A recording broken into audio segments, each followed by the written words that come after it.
ஐயோ! இது நாங்கள் வந்து திருநள்ளாறு போனோம் இப்போது. அது நான் அப்போ எடுத்தது தெப்ப குளம் பாருங்களேன். நலன் தீர்த்தம் யாருமே இல்லை, ஒருத்தர் கூட இல்லை.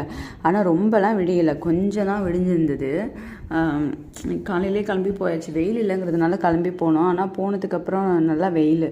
ஆனால் இது வந்து ஒரு விசேஷ நாளாக என்னவோ தான் நாங்கள் போனோம். விசேஷம்னா ரொம்ப சனீஸ்வர பகவானுக்கு விசேஷ நாள்னு இல்லை, ஆனால் ஒரு விசேஷ நாள் தான். சாட்டர்டே தான் போகணுன்னு நினைக்கிறேன்.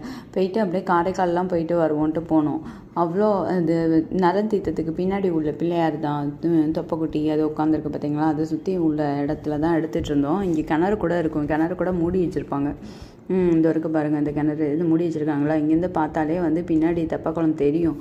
ஆனால் அவங்க கொஞ்சம் மதில் சாரை தூக்கி வச்சு கட்டியிருக்காங்க. அதுக்கப்புறம் அப்படியே அங்கேருந்து வந்துட்டு கோவிலுக்கெலாம் போயிட்டோம். உள்ளே ரொம்ப கூட்டம் இல்லை, உட்காந்து ஆறாமரை சுவாமியை பார்த்துட்டு அதுக்கப்புறம் கிளம்பணும். எவ்வளோ காக்கா தண்ணி குடிக்குது பார்த்தீங்களா, செம்மையாக. காலங்கத்திலனா ரொம்ப கூட்டம் இல்லை, எப்படின்னு தெரியல. அப்படியே நேராக காரைக்காலுக்கு போயாச்சு. காரைக்காலுக்கு வந்துட்டு இங்கே இந்த ஹோட்டலில் தான் பூரி சாப்பிட்டோம். இவ்வளோ பெரிய குத்து விளக்கு செம்மையாக மாலை போட்டிருக்காங்களே. எனக்கு இந்த மாதிரி இவ்வளோ பெரிய மாலை ரொம்ப பிடிக்கும். அதே மாதிரி இவ்வளோ பெரிய குத்து விளக்கும் ரொம்ப பிடிக்கும். அதை முடிச்சுட்டு அப்படியே காரைக்காலில் ஒரு ட்ரெண்ட்ஸுன்னு ட்ரெஸ்ஸு கடை இருக்குல்ல, அங்கே போய் சும்மா பார்க்குறதுக்கு போனோம். பசங்களை கூட்டிகிட்டு. சரி நல்லா இருந்தால் எடுக்கலாம், இல்லாட்டி வேண்டாம் அப்படின்ட்டு போய் பார்த்தா கொஞ்சம் நல்லா இருந்தது. கொஞ்சம் எடுத்தோம், ரொம்பலாம் எடுக்கலை. அப்புறம் பார்த்துட்டு அங்கேயும் ஒரு பெருமாள் கோயிலையும் சிவன் கோயிலையும் காரைக்காலில் பார்த்துட்டு அதுக்கப்புறம் கிளம்பி வந்தோம். மதியத்துக்கு மேலே தான் வந்தோம். அது வரைக்கும் அங்கே ஆடிட்டு மதியத்துக்கு மேலே கிளம்பி வந்தால் இங்கே வந்து திருக்கடையூருக்கு வந்துட்டு இப்படியே தான் வருவோம். வர வழியில் எல்லா கோயிலும் போய் பார்த்துட்டு தான் அப்படியே தான் வர்றது. ஒரு கோயிலையும் விட்டு வைக்கிறது கிடையாது.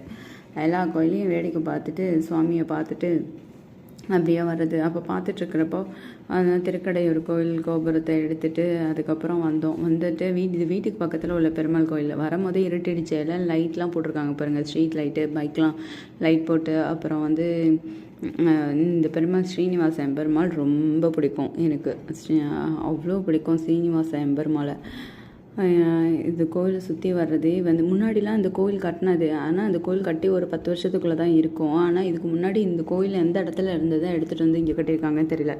அவருக்கு பேரே வந்து ஸ்ரீனிவாச எம்பெருமாள். திருப்பதி வந்து இங்கே வச்சுருக்கிற மாதிரி தான் வந்து வச்சுருப்பாங்க.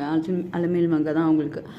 எப்பயும் வந்து அந்த சாம்பிராணி புகை போட்டுகிட்டே இருப்பாங்க. அவ்வளோ சாம்பிராணி ஃபுல்லும் போட்டாலே வெறும் புகை தான் இருக்கும், கண்ணு தெரியாது, அந்தளவுக்கு சாம்பிராணி போடுவாங்க. அவ்வளோ நல்லாயிருக்கும், செம்மையாக இருக்கும். எவ்வளோ சூப்பராக இருக்குது பாருங்களேன். அந்த கொடிமரம் ஒரு அழகு. அது அவர் எப்படி